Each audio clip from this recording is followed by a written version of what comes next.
Hello and welcome to Sim UK. So Thrustmaster contacted me via email after my everything you need to know about Thrustmaster's TDA video, and they proved me wrong as they actually offered to send me a TCA Sidestick to review, and that is exactly what you can see here. So thank you, Thrustmaster.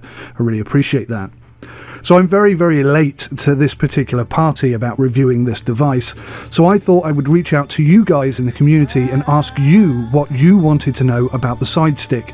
Any concerns that you had or have highlighted to me, I will address in my full review, but I hope to be able to clarify some of those concerns today in this unboxing and first thoughts video. Let me know in the comments if there's anything that you think I have missed, any additional questions that you would like to ask, and I will do my best to answer them in the review or in person. Thank you so much for watching.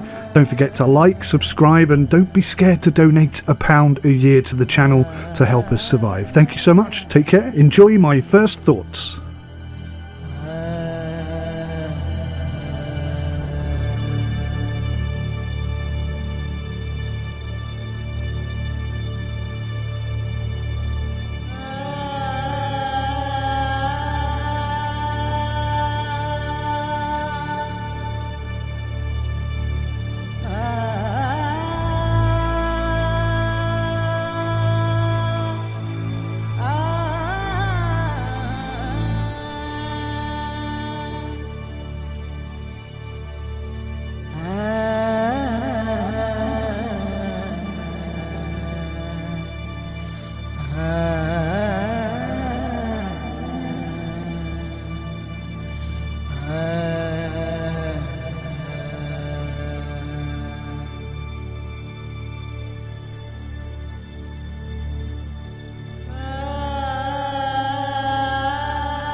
So what do I want to discuss here? Well, first of all, I want to address my own concerns with the buttons. And you can see here that they all work. And what's interesting is, if you press them all down, they will all work at the same time. There's no flicker, there's no distortion. Obviously we have the slider here, adds to button 17 when it gets to the lower 20%. I do think the detent should be, it's very easy to fall into that switch. I really feel like the detent needs to be more defined. And also you can see here that there's a bit of play in that slider. Not a lot, and it certainly seems to be precise in the slider itself, but there is a bit of play in the plastic. That's all pretty good. Buttons on the top. I do feel like this hat switch, they've missed a trick here, because there definitely could have been a button on that, and the fact that there isn't is a bit weird. Now, One of the things a lot of people are worried about is the centralization. I'd say it's pretty accurate, ouch. Pretty accurate in that sense. But there is a very, very small amount of play. I mean, tiny.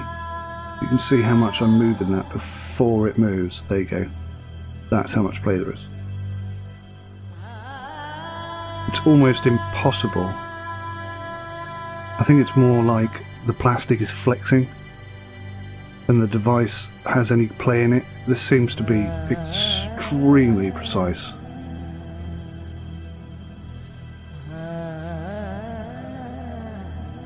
And I've got to say that the action on it, obviously you've got the twist grip as well. The twist grip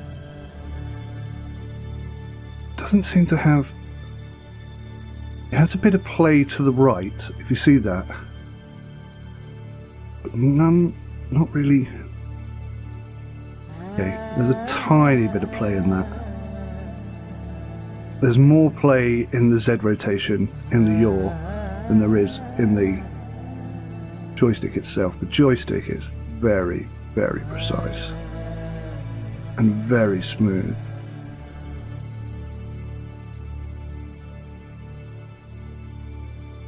Now you can lock off the grip, so you've still got the play in it, but it doesn't actually rotate anymore. That's a pretty cool feature. Because there are going to be lots of occasions where that's a good thing. You just twist it back up. I've got to say the resistance on the grip twist is pretty light. Doesn't seem to... It doesn't take a lot of effort to twist it.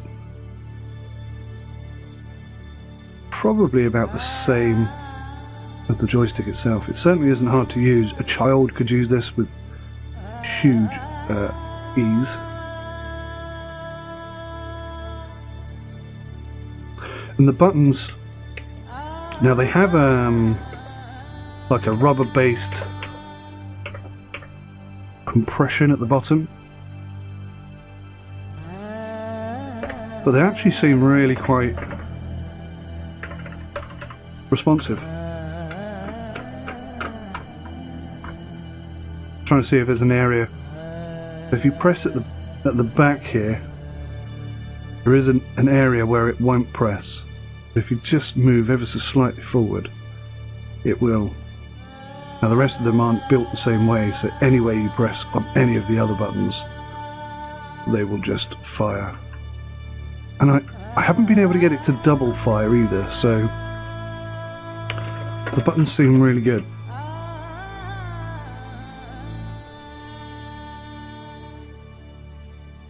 It's a really good bit of kit. A lot of people have said it's basically the T1600. I don't have one of those to compare it with, but yeah, it's good. And these aren't magnetic. The way that the trailer was put together, it made me think that these connected magnetically. They don't. They've got screws on the side. I haven't swapped those over yet, so I don't know how easy that's going to be. I don't imagine it's going to be that hard. But it's a shame that they're not magnetic. That would have been absolutely brilliant. I suppose they would have had to have been really quite strong magnets in order to make that work, but yeah, overall a really solid device. In terms of lifting up,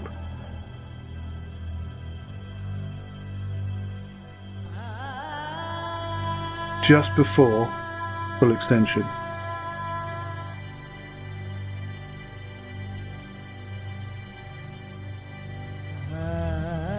Forward and backwards, there's no lift. Oh, a little bit of lift at the front there. Just before full extension. Actually, that happens quite early. Pushing forward, there. There's quite a bit before full extension. Pulling back doesn't lift up at all. I mean, you have to whack it and lift it. That's full extension before that lifts.